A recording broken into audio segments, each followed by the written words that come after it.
یہی بات اللہ اپنے حبیب سے کہتا ہے، میرے نبی قم اللیل الا قلیلا نصفہ او انقص منہ قلیلا او زد علیہ ورتل القرآن ترتیلا انا سنلقی علیک قولا ثقیلا ان لک فی النہار سبحا طویلا۔ میرے محبوب تیرا دن میں کام ہے بہت زیادہ، تو رات مجھے دیا کر، رات کو اٹھا کر تیری میری بات ہونا بھی ضروری ہے۔ دعوت میں اتنا نہ لگ کہ تیری میری بات ہی نہ ہو، تو رات کا وقت مجھے دیا کر، اس میں تو اور میں آپس میں بات کریں گے۔ رات کی گفتگو ویسے بھی بہت پرسکون ماحول میں ہوتی ہے اور کوئی اس وقت خلل ڈالنے والا نہیں ہوتا، تو رات کو میرے پاس آیا کر، مجھ سے بات کیا کر، اس لیے کہ دن میں تجھے لمبا تیرنا ہے۔ عجب بات ہے، یہ نہیں کہا دن میں تیرا کام بڑا ہے، تیری مشقت زیادہ ہے، دن میں تجھے لمبا تیرنا ہے۔ تبلیغ کے کام کو تیرنے سے تشبیہ دی، تیرنے سے۔ مکے میں تو پانی کا قطرہ نہیں، پانی کا قطرہ نہیں، زمزم کے سوا کوئی کنواں نہیں ہے، تو وہ کون سا پانی ہے جس میں اللہ کا نبی تیر رہا ہے؟ دعوت کی محنت کو اللہ نے تیرنے سے تشبیہ دے کر ایک خوبصورت مطلب ہماری طرف منتقل کیا ہے کہ چلنے والا اپنی مرضی سے چل بھی سکتا ہے، کھڑا بھی ہو سکتا ہے۔ گاڑی میں سفر کرنے والا مرضی سے گاڑی کو روک بھی سکتا ہے اور چلا بھی سکتا ہے، لیکن جو آدمی پانی میں اتر جاتا ہے اس کی مرضی ختم ہو جاتی ہے، اس کے ذمے ہر حال میں تیرنا ہے، جب تک دوسرا کنارہ نہ آ جائے وہ تیرنا چھوڑ نہیں سکتا۔ اب اسے تیرنا ہے، اگر وہ رکنا چاہے گا پانی کا بہاؤ اسے کہاں سے کہاں لے جائے گا، مچھلیاں اس سے نوالا بنائیں گی، اس سے ان طوفانی موجوں سے لڑنا ہے، ان تھپیڑوں میں سے اس نے اپنا راستہ بنانا ہے، اور دوسرے کنارے تک جب تک اس کا ہاتھ نہیں لگتا اب یہ آرام نہیں کر سکتا، اسے ہر حال میں مستقل ہاتھ پاؤں مارنے ہیں۔ ان لک فی النہار سبحا طویلا طویلا طویلا۔ میرے نبی یہ نہیں جیسے ہم لوگ تقریر کی اور بیٹھ گئے، مدرسے کے مدرس کی طرح سبق پڑھایا اور بیٹھ گئے، نہیں، یہ نہیں۔ فی النہار سبحا طویلا، تیرے لیے کوئی راحت نہیں ہے۔ جب یہ آیت آئی یا ایھا المدثر قم فانذر وربک فکبر وثیابک فطہر والرجز فہجر ولا تمنن تستکثر ولربک فاصبر، تو اس پر اللہ کے نبی نے فرمایا خدیجہ میرا بستر لپیٹ دے، میرے آرام کے دن ختم ہو گئے۔ ان لک فی النہار سبحا طویلا، میرے آرام کے دن ختم ہو گئے۔ دوسرا کنارہ کب آئے گا؟ دوسرا کنارہ ہے کیا؟ وَاعْبُدْ رَبَّكَ حَتَّى يَأْتِيَكَ الْيَقِينُ، اس وقت تک تو لگا رہے جب تک موت کا پیغام تیرے پاس نہیں آ جاتا۔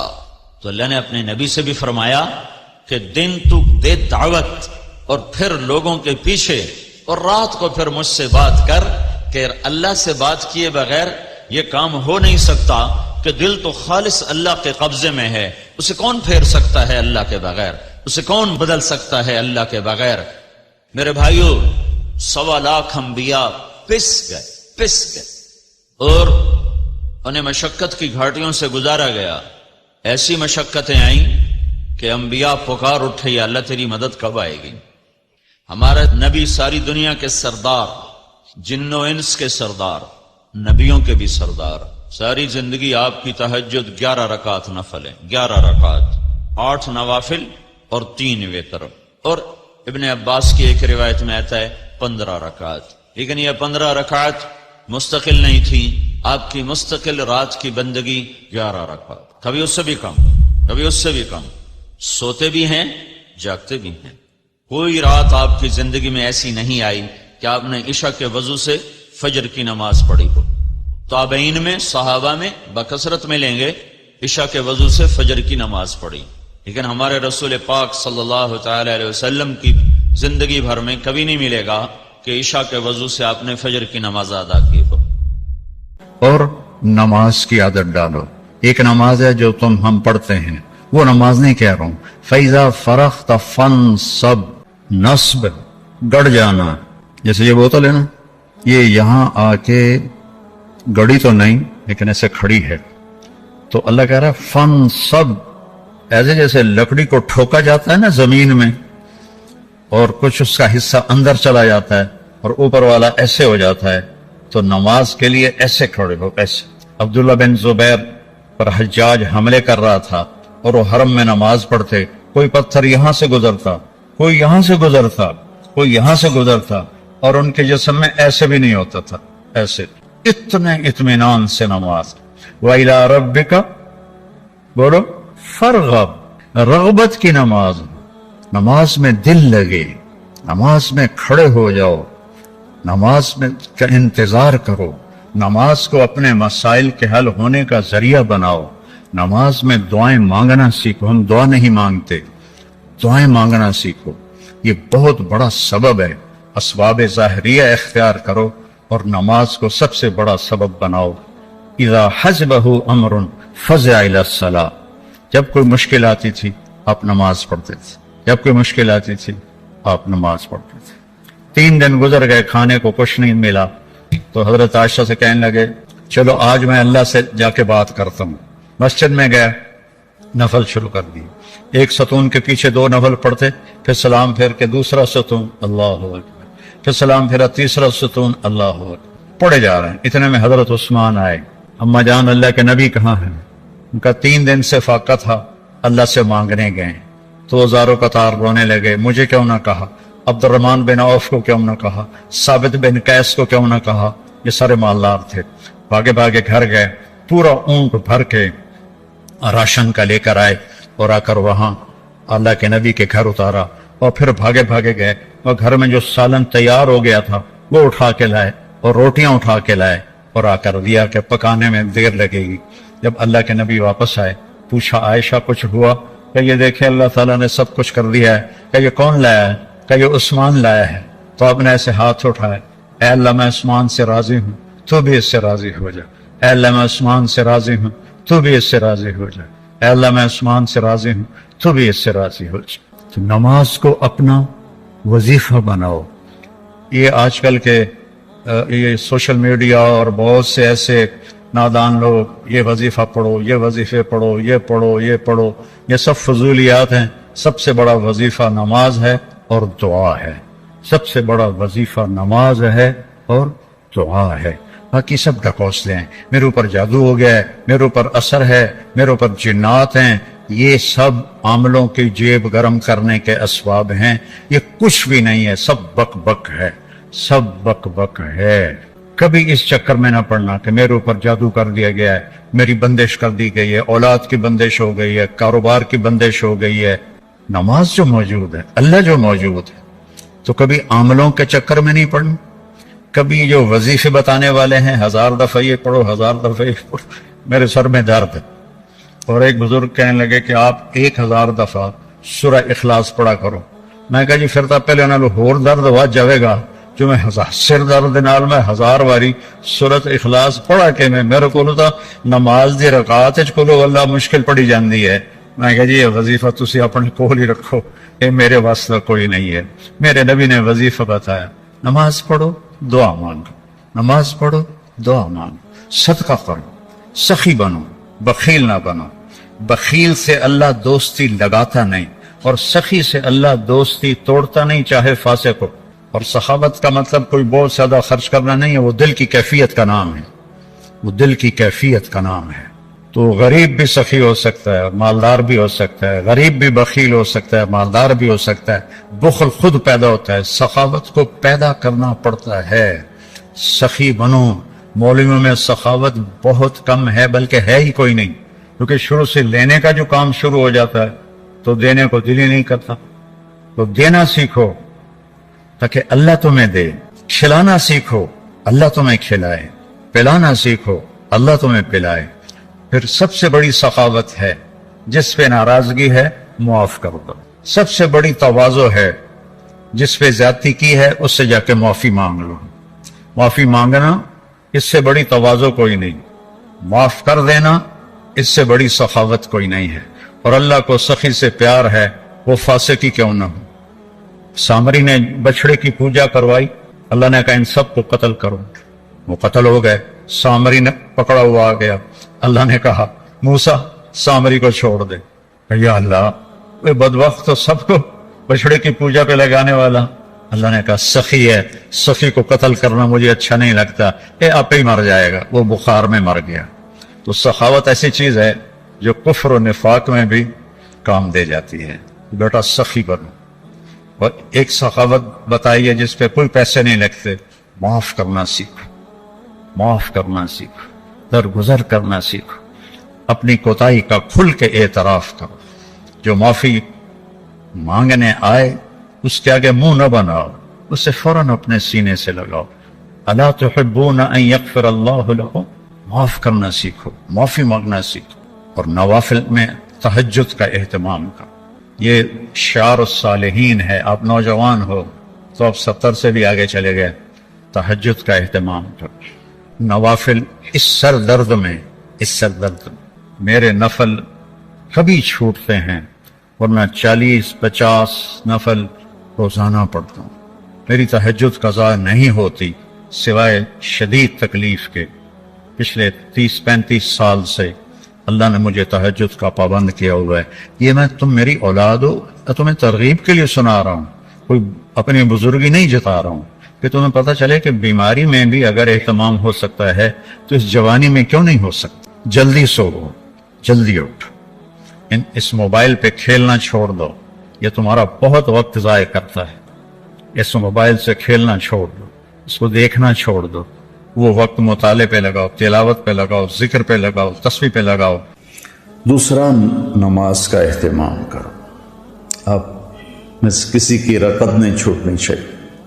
تکبیر اولیٰ کے لیے دوڑو، تہجد کی پابندی کرو، چاہے 2 نفل ہی ہو۔ نہیں آنکھ کھلتی تو سونے سے پہلے پڑھ لو کچھ۔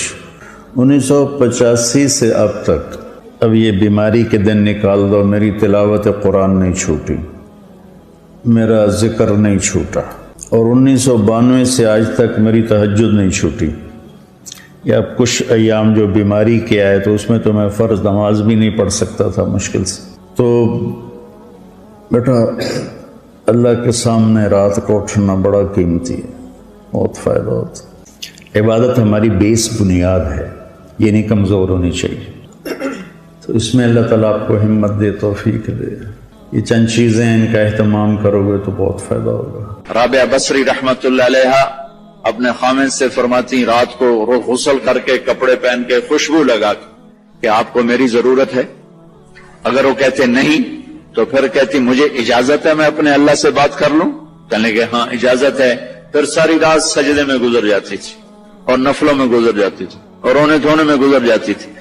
جوانی میں فوت ہو گئی، 40 سال کی عمر میں۔ جب ان کا انتقال ہوا تو ایک خادمہ ساتھ تھی، اس سے فرمانے لگی دیکھو میں جب مر جاؤں نا تو مجھے راتوں رات دفن کرنا ہے، اور جس کرتے میں تہجد پڑھتی تھی وہ مجھے کفن دینا ہے، اور کسی کو بتانا نہیں۔ تو اگلے دن وہ خواب میں ملی اسی خادمہ کو۔ ان کا ماں جی آپ کے ساتھ کیا ہوا؟ کہا منکر نکیر آئے تھے قبر میں، مجھ سے کہنے لگے من رب کی، تیرا رب کون ہے؟ تو میں نے کہا سبحان اللہ، 40 سال جسے نہ بھلا سکی، 4 رات زمین کے اندر آ کے اسے بھول جاؤں گی۔ تو منکر نکیر کہنے لگے چلو اس کا حساب کیا لینا۔ تو انہوں نے بڑی خوبصورت پوشاک پہنی ہوئی تھی، کہا آپ کا تو کفن وہ تہجد والا کرتا تھا، یہ سبز ریشم کہاں سے آ گیا؟ کہ یہ سبز ریشم مجھے اللہ نے پہنایا ہے، اور تہجد کا کرتا لپیٹ کے رکھ دیا گیا ہے، قیامت کا دن میرے اعمال کے اندر اس سے بھی تولا جائے گا، میرا وہ کرتا بھی تولا جائے گا جس میں وہ تہجد پڑھا کرتی تھی۔ تو اگر ہم تہجد نہیں پڑھتے کم از کم فرض نماز تو ہو جائے۔ میرے عزیز و بڑے درد سے کہتا ہوں ہمارے 10% سے زیادہ نمازی نہیں ہے، 90% مسلمان نماز چھوڑ چکے۔ جب آدمی سجدے میں سر رکھتا ہے تو اللہ کی قسم تحت الثری تک زمین ٹھنڈی ہو جاتی ہے، اور زمین کے دوسرے ٹکڑوں پر فخر کرتے کہ دیکھو میرے اوپر سبحان ربی اعلیٰ کے نغمے گائے گئے ہیں، اور میرے اوپر اللہ کو یاد کرنے والے کا ماتھا آ کے ٹکا ہے۔ میں آپ سب بچوں کی، آپ کے اساتذہ کی محنت کرتا ہوں کہ آپ کا پیشہ بڑا عالی شان پیشہ ہے، آپ تاجر نہ بنو، ڈاکٹر بنو۔ آپ بچیوں سے بھی کہتا ہوں اگر اللہ کل کو تمہاری چلا دے میڈیکل تو تاجر نہ بننا، ڈاکٹر بننا، مسیحا بننا، ظالم نہ بننا، پتھر دل نہ بننا کہ آنے والے کی ہائے تمہیں رولانے کے بجائے مزید پیسے بنانے کے لیے کھڑا کر دے. ایسا نہ کرنا اللہ کے واسطے. ورنہ میرا یہ دیش کبھی بھی زوال سے نہیں نکل سکتا. ہم نے ایٹمی طاقت بن کے دیکھا لیکن ذلت کے پستیوں میں اور آگے چلے گئے اور نیچے چلے گئے. نماز نہ چھوڑو، کسی حال میں نہ چھوڑو. تمہاری کلاس چل رہی ہے، کلاس کے بعد جا کے پڑھو. آپ کلینک میں بیٹھے ہوئے ہیں، آپ دیکھ رہے ہیں کہ بھائی میں شاید مسجد میں جانے میں مجھے مشکل پیش آئی، فارغ ہو کر اپنے کلینک میں نماز کی جگہ بنائیں. اللہ کے سامنے سب رکھنا. آپ گھر میں ہیں، نماز بن جاؤ گے. اللہ سے جڑنے کا ذریعہ ہے اس کی بندگی اور اطاعت اور اس کے فرائض کا ادا کرنا. اس کے فرائض میں نماز سر فہرست ہے. 700 دفعہ قرآن میں نماز کا ذکر آیا ہے اور 10 دفعہ اقیم الصلاۃ وآتوا الزکاۃ، اقیم الصلاۃ وآتوا الزکاۃ، اقیم الصلاۃ وآتوا الزکاۃ. 10 دفعہ اللہ نے کہا نماز پڑھو زکات دو، نماز پڑھو زکات دو. عبادات میں مردوں عورتوں کے لیے نماز سب سے اعلیٰ درجے کی چیز ہے. جعلت قرۃ عینی فی الصلاۃ. آپ کلاس لے رہے ہیں، نماز سر پہ آ گئی ہے، اب آپ مسجد کی طرف بھی جائیں. آپ کلینک میں بیٹھے ہیں، نماز کا وقت آ گیا ہے، آپ 10 منٹ کا وقفہ لیں اور اپنے اللہ کے سامنے سجدے میں سر رکھیں. پھر آپ اپنے کلینک پر آئیں. آپ آپریشن کر رہے ہیں، وہاں سے نکلنا مشکل ہے، اب 10 منٹ بعد نماز پڑھ لیں، لیکن چھوڑنے کی گنجائش نہیں ہے. گھر میں بچوں کے ساتھ خاتون مشغول ہے، اللہ کا بلاوا آ گیا، اب اللہ کے سامنے کھڑے ہو جائیں کہ اللہ تعالیٰ نے آپ کو بلایا ہے اور یہ سر زمین پہ رکھنا میری آپ کی سب سے بڑی معراج اور عزت اور عظمت اور کامیابی ہے. اور میرے نبی کا دنیا سے جاتے ہوئے آخری پیغام تھا الصلاۃ، میری امت نماز نہ چھوڑنا. علی رضی اللہ تعالیٰ عنہ کو تیر لگا جنگ میں اور تیر ران میں لگا. وہ ایسا کھب گیا کہ نکالیں تو نکلتا نہیں تھا، زور لگائیں تو درد ہوتا تھا. تو ان کا اسے چھوڑ دو. نماز کے لیے کھڑے ہو گئے، نماز کی نیت باندھ کے کھڑے ہو گئے، نماز شروع کر دی. تو انہوں نے نماز کے دوران تیر نکالا تو ان کے جسم میں اتنی جنبش بھی نہیں ہوئی. نماز کے بعد فرمانے لگے تیر کا کیا بنا؟ کہا جی نکال لیا. کہ مجھے تو کوئی پتہ نہیں چلا. عروہ بن زبیر رضی اللہ عنہ کے وہ پاؤں کا وہ گینگرین ہوگی، گینگرین. تو وہ ڈاکٹروں نے کہا جی اب یہ کاٹنا پڑے گا، نہیں کاٹا تو آگے اوپر جائے گا سارا. ان کا ٹھیک ہے کاٹ دو. کہ پھر آپ شراب پی لیں تاکہ آپ بے ہوش ہو جائیں، پھر ہم کاٹ دیں. فرمانے لگے کہ شراب اور ایمان ایک پیٹ میں جمع نہیں ہو سکتے. جس پیٹ میں شراب جاتی ہے اس سے ایمان نکل جاتا. تو فرمایا میں ایسا کرتا ہوں، میں نماز شروع کرتا ہوں، تم میرا پاؤں کاٹ دینا. تو بیٹھے اور ایک پاؤں ایسے پھیلا دیا اور نماز کی نیت باندھ کے بیٹھ گئے. تو انہوں نے نماز کے دوران ان کا پاؤں کاٹا اور اس کی پٹی کی اور ان کا جسم اتنا بھی نہیں ہلا، اتنا. سلام پھیرنے کے بعد کہنے لگے پاؤں کاٹ دیا؟ کہنے لگے جی کاٹ دیا. کہ مجھے تو کوئی پتہ نہیں چلا. کہ مجھے دکھاؤ کدھر ہے؟ ان کا یہ ہے. تو اپنے پاؤں کو پکڑا اور یوں اے اللہ تو گواہ ہے میرا یہ پاؤں کبھی تیری نافرمانی میں ایک دفعہ بھی نہیں اٹھا. يدعون ربهم خوفا وطمعا ومما رزقناهم ينفقون كانوا قليلا من الليل ما يهجعون وبالأسحار هم يستغفرون.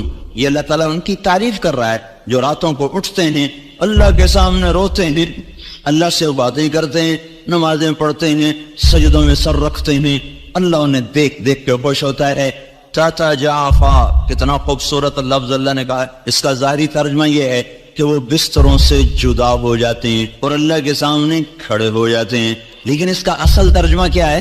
تتجافا، اس کی اصل ہے جفا. جفا کہتے ہیں بے وفائی کو. تو کتنی خوبصورت بات اللہ کہہ رہا ہے، یہ وہ میرے بندے ہیں جو مجھ سے وفا کرتے ہوئے اپنے بستروں سے بے وفا ہو جاتے ہیں. بے وفائی بڑی بری بات ہے، یا تو بڑا بے وفا آدمی ہے. بے وفائی بڑی بری بات ہے، وفا بڑی اچھی بات ہے. تو میرے رب نے کیا خوبصورت بات فرمائی ہے. تتجافا جنوبهم عن المضاجع، یہ میرے وہ پیارے بندے ہیں کہ اپنے بستر کے بے وفا بن جاتے ہیں اور میرے وفادار بن جاتے ہیں.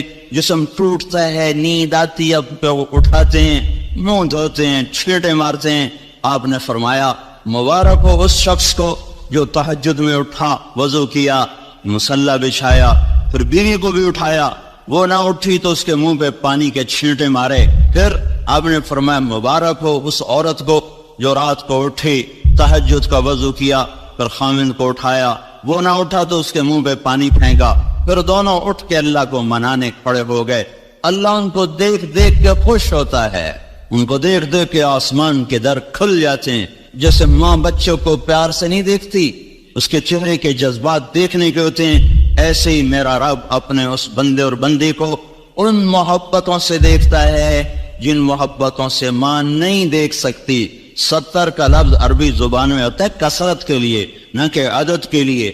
میرے رب کو اپنے بندے سے پیار ہے جس کا کوئی عدد نہیں، جس کی کوئی حد نہیں۔ اللہ تعالیٰ نے فرمایا داؤد، اے داؤد، یہ نافرمان مردوں عورتوں کو پتہ چل جائے کہ میں ان سے کتنا پیار کرتا ہوں، صرف ان کو یہ خبر ہو جائے کہ ان کا اللہ ان کی ساری نافرمانیوں کے باوجود ان سے کتنا پیار کرتا ہے، تو ان کے جوڑ جوڑ آپس میں جدا ہو جائیں، اکٹھے نہ رہ سکیں۔ اللہ تعالیٰ نے کہا اے داؤد، جب میں نافرمانوں سے اتنا پیار کرتا ہوں تو فرمان برداروں سے کیسا پیار ہوگا میرا۔ پھر اور سنو، یا داؤد بشر المذنبین، داؤد جاؤ جاؤ میرے نافرمانوں کو بشارت سناؤ۔ نافرمانوں کو کوئی بشارت دیتا ہے؟ نافرمانوں کو تو ہر کوئی ہتھ کڑی لگا، جو پولیس والے کھڑے ہتھ کڑی لگاؤ، یہ چور ہے ڈاکو ہے ہتھ کڑی لگاؤ۔ میرا اللہ کہتا داؤد جاؤ جاؤ نافرمانوں کو بشارت دے دو۔ کون سے کہو؟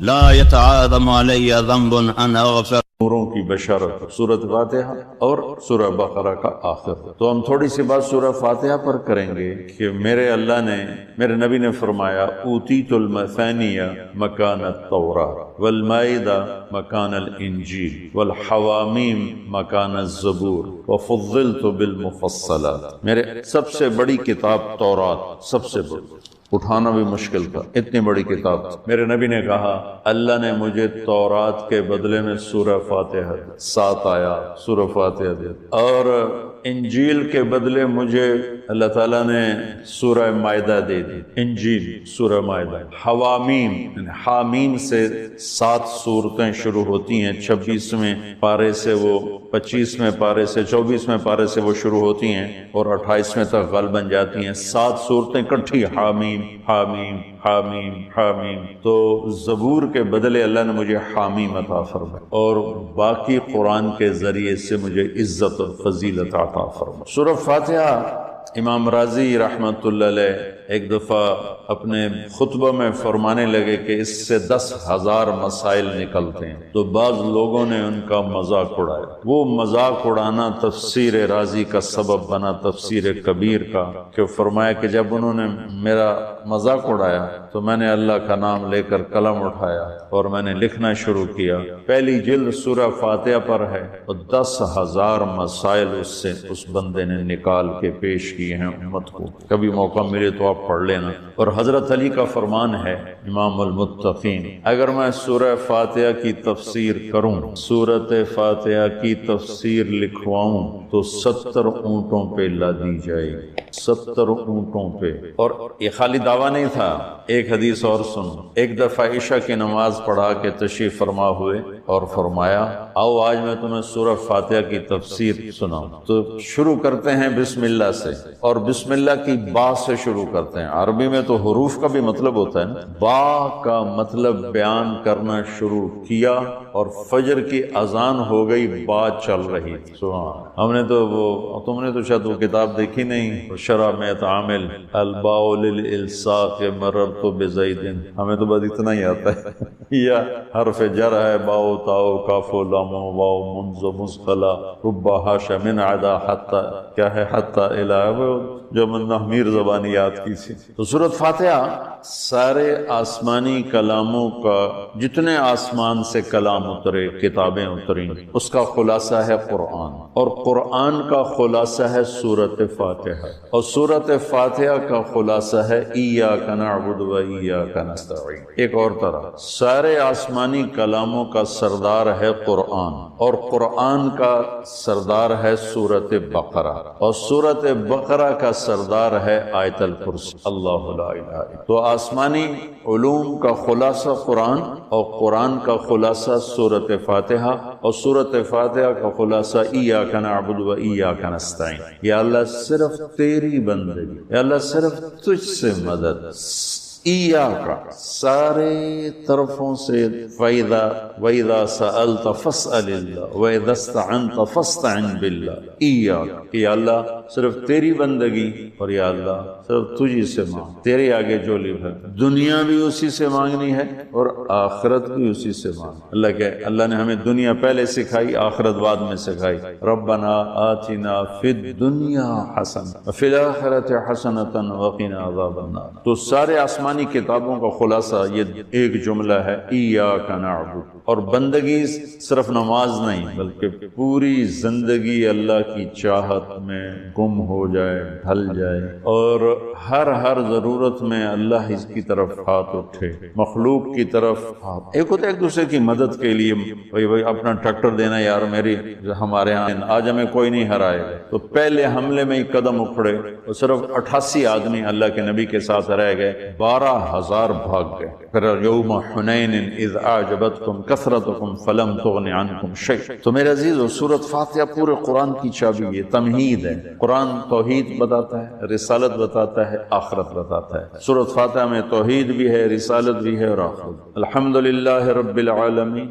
الرحمن الرحیم مالک یوم، الرحمن الرحیم تک اللہ کی ذات صفات توحید ہے، مالک یوم الدین جزا سزا اور آخرت ہے، ایاک نعبد و ایاک نستعین یہ مقصد زندگی ہے، اہدنا الصراط المستقیم یہ طلب ہے زندگی کی، سب سے بڑی طلب ہدایت ہے، الصراط الذین انعمت علیہم یہ رسالت جن پر تیرا انعام ہوا، اولئک مع الذین انعم اللہ علیہم من النبیین والصدیقین والشہداء والصالحین وحسن اولئک رفیقا۔ تو سورۃ فاتحہ کو مجھے کوئی یاد پڑتا ہے، ایک دفعہ میں کہیں پڑھا تھا کہ اللہ اپنی ذات کو اتنے خوبصورت انداز میں بیان کرتا ہے، الحمدللہ رب العالمین الرحمن الرحیم مالک یوم۔ یہ تو غیب کے صیغے کے ساتھ بات ہو رہی، لیکن اللہ اپنی ذات کو اس قدر خوبصورت انداز میں بیان کرتا ہے کہ ان 4 لفظوں میں اللہ سامنے آ جاتا ہے، تو سننے والا اللہ کو سامنے دیکھ کر کہتا ہے ایاک نعبد، تیری ہی بندگی کرتا ہے، ایاک نستعین تجھی سے مانگ، کیونکہ اللہ کو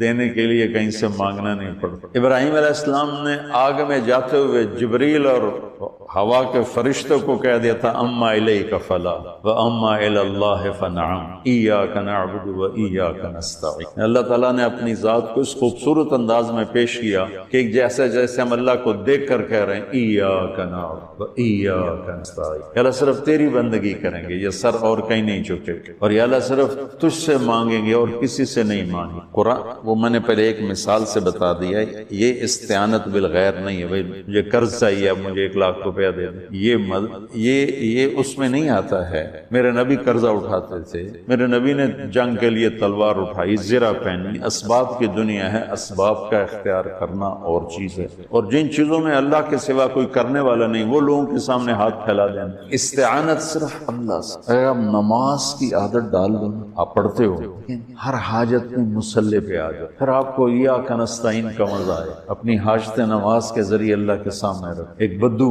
طواف کر رہا تھا، یا اللہ تجھے پتہ ہے نا میں بھی بھوکا ہوں اور میری اونٹنی بھی بھوکی ہے اور مجھے کھانے کو میرے بچے بھی بھوکے اور میں بھی بھوکا۔ ایک آدمی ساتھ سن رہا تھا، تو اس نے جلدی سے اپنے تھیلی نکالی درہموں کی، کہا میرے بھائی قبول فرما، کا پیچھے تو اس سے لینا ہوتا تو اس کے گھر میں آتا، جس کے گھر آیا ہوں اسی سے لینا، چل مجھے نہیں چاہیے۔ وہ طواف سے فارغ ہوا تو اعلان ہوا فلاں ابن فلاں کہاں ہے، تو یہ خود سے کہا جی میں ہوں، کہا آپ کے چچا کا انتقال ہوا ہے تو انہوں نے اپنی ساری وراثت آپ کے نام کر دی ہے چونکہ ان کی اولاد کوئی نہیں۔ تو 1 منٹ میں اللہ تعالیٰ نے قبول فرمایا۔ ہشام بن عبد الملک اور سالم بن عبداللہ بن عمر بیت اللہ کا طواف فرما رہے تھے، تو ہشام نے کہا سالم کوئی ضرورت تو بتاؤ، تو وہ کہنے لگے اللہ کے گھر میں ہو کر میں اللہ کو نہ بتاؤں تمہیں بتاؤں، کتنے شرم کی بات۔ تو ہشام چپ ہو گیا۔ ہشام بادشاہ تھا بنو امیہ کا۔ تو جب دونوں باہر نکلے تو ہشام نے کہا اچھا اب تو بولیے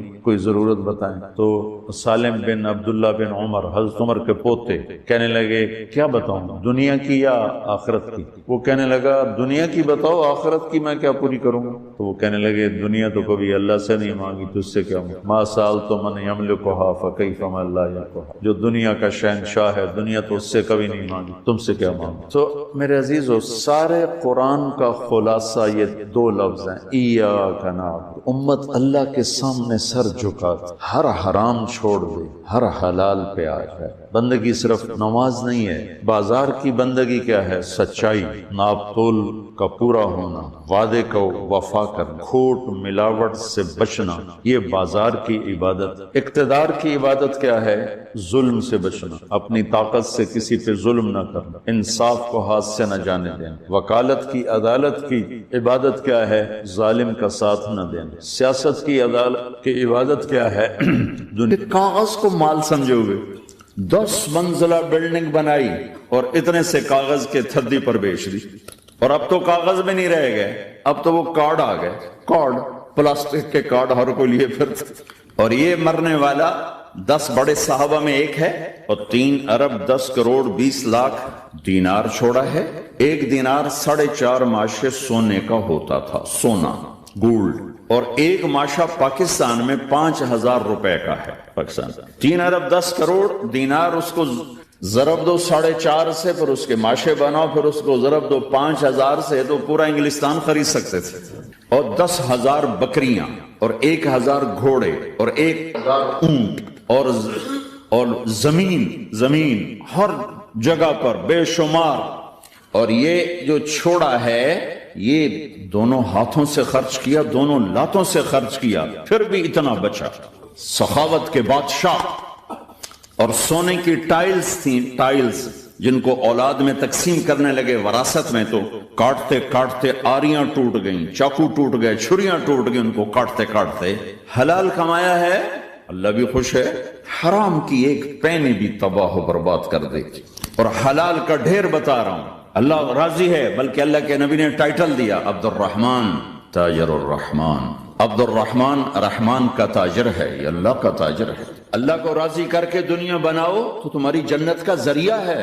جنت اللہ کی بہت بڑی نعمت ہے. جنت سے بڑی نعمت ہے نبیوں کا ساتھ، نبیوں کے ساتھ سے بڑی نعمت ہے اللہ کے نبی کا ساتھ، اس سے بڑی نعمت ہے اللہ کا راضی ہو جانا، اور سب سے بڑی نعمت ہے اللہ کا دیدار ہو جانا. یہ جنت کی پیک کہ اللہ سارے جنت یہ مرد عورتوں کو جمع فرما کے رضوان سے کہے گا پردے ہٹاؤ میرے بندے میرا دیدار کریں. یا پردے ہٹیں گے اور اللہ سامنے آئیں گے تو پہلا بول جو اللہ کہیں گے، پہلا بول مرحبا بالصادق، بالمتقین نہیں کہا، بالحجاج، بالصائمین، بالمجاہدین، بالعلماء، مرحبا بالصوفیاء، باولیاء.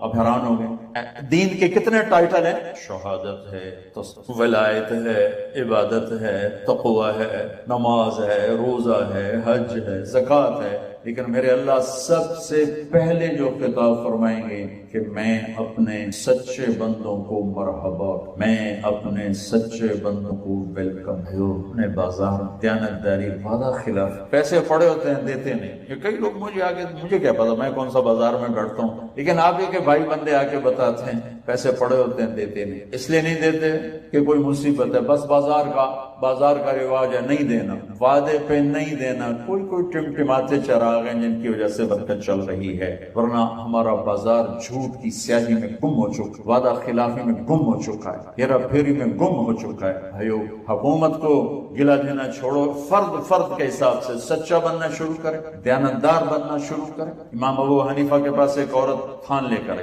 کپڑے کے تاجر، ہفتے میں ایک دن دکان پہ بیٹھتے تھے. کہا بیٹا یہ تھان بیچنا ہے. کہنے لگے کیا لوگی؟ کہنے لگے 200. اب یہ خریدار ہیں اور وہ بیچنے والی. خریدار قیمت گھٹایا کرتا ہے اور بیچنے والا بڑھایا کرتا ہے. آپ روزانہ تجارت کرتے ہیں. امام صاحب نے فرمایا کہ ماں جی آپ کے تھان کی قیمت 200 سے زیادہ ہے. اچھا تو پھر 300 دے دو. کہ نہیں 300 بھی زیادہ سے بھی زیادہ. کبھی 400 دے دو. کہ نہیں 400 سے بھی زیادہ ہے. چونکہ آپ ہفتے میں ایک دن بیٹھتے تھے تو بازار کی کرنٹ قیمتوں کا آپ کو پتہ نہیں ہوتا. تو وہ کہنے لگی بیٹا تو لینا تو لے ہے میرے نال حاسد نہ کر، کدی لین والے بھی مل بتایا وہ داندا دوانی ہور گھٹ کر، تو آکھی جانا 200 دا بھی نہیں، 300 دا بھی نہیں، 400 دا بھی نہیں، تے بڈڑی نال حاسد نہ کر۔ کما جی میں صحیح کہہ رہا ہوں، آپ کا قیمتی سودا ہے، میں تھوڑے میں کیسے لوں؟ تو ایک تاجر کو بلایا کپڑے، بھائی یہ آج کل بازار میں کیا ہے؟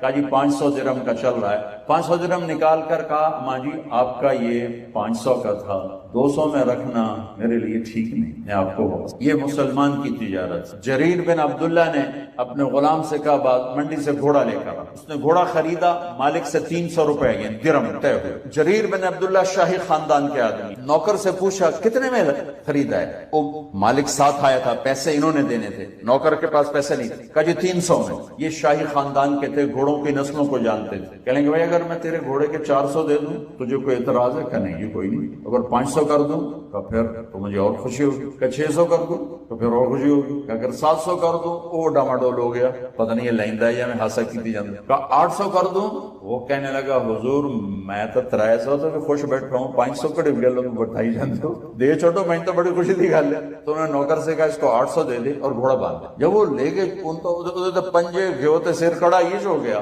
جب وہ گیا باہر تو وہ کہنے لگا نوکر حضرت میں جو 300 میں سودا کر کے آیا تھا قانوناً کوئی غلط نہیں، ٹھیک ہے، اے میری گھڑی ہے 300 ریال دی، میں 300 روپے پاکستانی میں بیچ لوں تو کوئی مسئلہ نہیں، میری جو ہے۔ ہاں کچھ اور بھی اقدار ہیں بطور مسلمان۔ جب وہ فرمانے لگے میرے بھائی اس کے گھوڑے کی قیمت تھی 800، وہ 300 لگائے بیٹھا تھا، وہ تو جانتا ہی نہیں ہے کہ میرے گھوڑے کی قیمت کیا ہے، اور میں نے اپنے نبی کے ہاتھوں میں ہاتھ دے کر وعدہ کیا تھا جب تک زندہ رہوں گا کسی کو دھوکہ نہیں۔ آپ ایسی تجارت لے آؤ اپنے بازار، اللہ کی قسم آپ کی تجارت بھی مسجد کا نمونہ بن جائے۔ جو تہجد کا اجر ہے نا وہی سودے کا اجر ہوگا، جو مسجد کی نماز کا اجر ہے وہی ان 8 بازاروں میں بیٹھنے کا اجر ہوگا، اگر سچائی ہو، دیانتداری ہو، آنے والی کی خیر خواہی ہو۔